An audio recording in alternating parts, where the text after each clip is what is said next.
सामाजिक परिवार के सभी सदस्यों को यथोचित अभिवादन, राम राम। और अभी जो मैं बात करने जा रहा हूं वो पूरी तरह से श्री राम जन्मभूमि जो मंदिर बन रहा है उसी की करने जा रहा हूं। आपको याद होगा जो जिसको कहें कि बेबुनियाद आरोप लग रहे थे, लेकिन उन आरोपों ने खूब हल्ला किया और भूमि खरीद में कोई गड़बड़ी हुई है क्या, इस पर चर्चा शुरू हो गई। खूब टीवी चैनलों पर भी चला, लेकिन उसकी सच्चाई क्या है, उसकी असलियत क्या है। जब शुरुआती उस भूमि खरीद के सौदे में गड़बड़ी की बात आई थी, वो आरोप लगाए गए थे, तो मैंने उस पर बहुत विस्तार से बताया था। लेकिन उसके बाद ये कहा जा रहा था कि कम से कम श्री राम जन्मभूमि तीर्थ क्षेत्र न्यास को तो जांच कराना चाहिए, ऑडिट कराना चाहिए। और उसमें कहा गया कि जो महामंत्री चंपत राय जी हैं उनकी भूमिका की भी जांच हो। तो सवाल यह है कि क्या श्री राम जन्मभूमि तीर्थ क्षेत्र न्यास उसने इस मर्यादा का पालन किया क्या।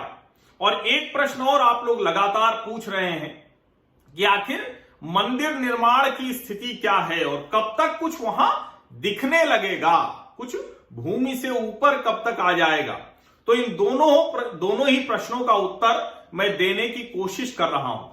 सबसे पहली बात तो ये कि बाकायदा जब आरोप लगाए गए तो श्री राम जन्मभूमि तीर्थ क्षेत्र न्यास की तरफ से पहले खुद चंपत राय जी ने बयान दिया और उसके बाद बाकायदा एक बयान भी जारी किया गया जो ट्विटर पर भी उपलब्ध है श्री राम जन्मभूमि तीर्थ क्षेत्र न्यास के खाते से।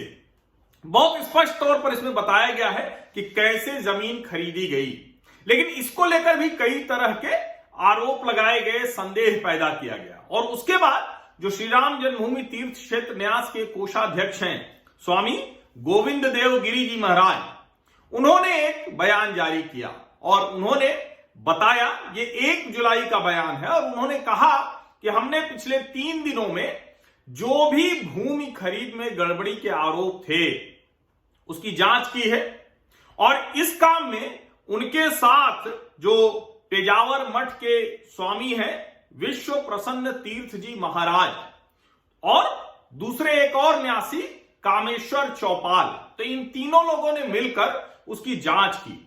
अब इसमें बताया गया है कि चूंकि जो ये सब कुछ होना है, राम मंदिर निर्माण होगा, बहुत मंदिर का दायरा क्षेत्रफल बहुत बढ़ गया है, तो पहला जो एक सबसे जरूरी काम था, सबसे आवश्यक, कि उसके लिए भूमि खरीदी जाए। भूमि खरीदनी ही पड़ेगी, जो अधिग्रहित भूमि है उसके अलावा भी वो काम हो रहा था। और चूंकि इस काम में किसी तरह की गड़बड़ी ना हो, इसीलिए श्री राम जन्मभूमि तीर्थ क्षेत्र न्यास ने पहले से तय किया कि कोई भी आदान प्रदान यानी बैंकिंग ट्रांजैक्शन के बिना कोई भूमि खरीद नहीं होगी। ऐसा नहीं हो कि कैश में खरीद लिया। और अभी तक हुए सभी भूमि खरीद सौदों में, जितने भी सौदे हुए, उसमें यह काम किया गया है। अब भूमि खरीद होनी है तो इसके लिए एक सब कमेटी बनाई गई, उप समिति। उसमें महंत नृत्य गोपाल दास जी महाराज, महंत दिनेन्द्र दास जी, विमलेंद्र मोहन प्रताप मिश्र जी, डॉक्टर अनिल मिश्रा और महामंत्री चंपत राय, ये सारे के सारे लोग हैं। और एक कमाल की बात ये कि जब भूमि खरीद में गड़बड़ी का आरोप लगा तो कोई भी न्यास के पास पक्ष जानने नहीं गया था। जब सब कुछ हो गया, हल्ला हंगामा हो गया, तो न्यास से पूछा जाने लगा। अब जो स्वामी गोविंद देव गिरी जी महाराज जो कोषाध्यक्ष हैं, उन्होंने बताया कि ऑडिट किया गया, चार्टर्ड अकाउंटेंट से उसको जांच कराया गया और सबके बाद सच सामने आ गया है। और वह सच ये है कि कोई भी किसी भी तरह की गड़बड़ी नहीं। हालांकि ज्यादातर लोगों को यह भरोसा है, क्योंकि देखिए जिन चंपत राय के ऊपर ये सब आरोप लग रहे हैं, उन चंपत राय के बारे में सब जानते हैं कि उन्होंने अपना जीवन श्री राम जन्मभूमि मंदिर आंदोलन को दे दिया। और किस तरह वो रहते हैं, अभी भी एक वो छोटे से कमरे में रहते हैं और बहुत सामान्य सादा जीवन है उनका। तो इसलिए पहले भी इस आरोपों में कोई सच्चाई, कोई दम नहीं लग रहा था। और जहां से ये आरोप लगे हैं उनके जीवन की क्या प्रामाणिकता है वो सब जानते हैं, उसकी चर्चा करने की जरूरत नहीं। लेकिन अब जब ये सच सामने आ गया है कि श्री राम जन्मभूमि तीर्थ क्षेत्र न्यास ने भूमि खरीद में किसी तरह की कोई गड़बड़ी नहीं की है, तो एक और प्रश्न जो आप लोग लगातार मुझसे पूछते हैं कि आखिर मंदिर निर्माण की स्थिति क्या है। तो पहली बात तो ये जान लीजिए कि मंदिर निर्माण का काम लगातार तेज हो रहा है, उसके कार्य की गति नहीं रुकी है। जो अधिग्रहण करना है वो भूमि अधिग्रहण होगा, जो ज्यादा खरीदनी है वो सब जरूरी है, वो सब किया जा रहा है। लेकिन असली काम है कि उसको आप बहुत पुख्ता तरीके से बनाएं, और इसके लिए बाकायदा विशेषज्ञों की राय ली गई और उसमें उन्होंने कहा कि रोलर कॉम्पैक्टेड कंक्रीट तकनीक, रोलर कॉम्पैक्टेड कंक्रीट तकनीक, इसके जरिए नींव भराई होनी चाहिए। अब ये तकनीक जो है ये आप देख सकते हैं, ये उसी तकनीक से ये जिसको कहें कि नींव भरने का काम चल रहा है, और इसकी जो 4-5 परत है वो बिछाई जा चुकी थी पिछले माह तक ही। अब कहा जा रहा है कि ऐसी 40 से 45 परतें बिछाई जाएंगी इसी रोलर कॉम्पैक्टेड कंक्रीट तकनीक से। करीब 1,20,000 वर्ग फीट क्षेत्र में ये काम हो रहा है।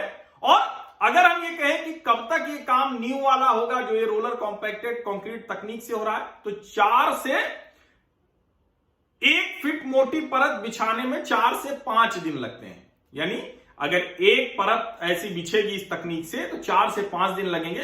40 से 45 होनी है तो 40 चौका 160, यानी करीब करीब 160 दिन। अब चूंकि जून से ये काम चल रहा है तेजी से, तो माना जा रहा है कि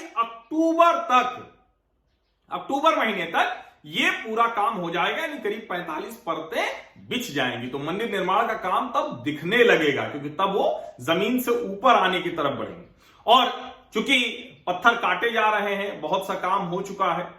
एक और जो काम हुआ कि अभी ताजा 11 जुलाई को 25 वर्षों से जो मशीन बंद पड़ी थी स्टोन कटिंग वाली, वो शुरू कर दी गई है।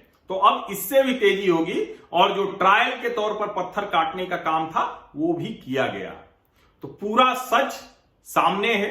भूमि खरीद में कोई गड़बड़ी वो संभव भी नहीं था, क्योंकि इतने बड़े काम में गड़बड़ी करके भला विश्व हिंदू परिषद और चंपतराय, और जिनका पूरा जीवन उसी पर लग गया है, ये असंभव सा था। लेकिन फिर भी चूंकि विघ्न संतोषियों को तो कहां मानना था, तो मुझे लगा कि ये सारी जानकारी आपको होनी चाहिए, और मंदिर निर्माण की गति के बारे में भी आपको पता होना चाहिए। बहुत बहुत धन्यवाद। जय श्री राम।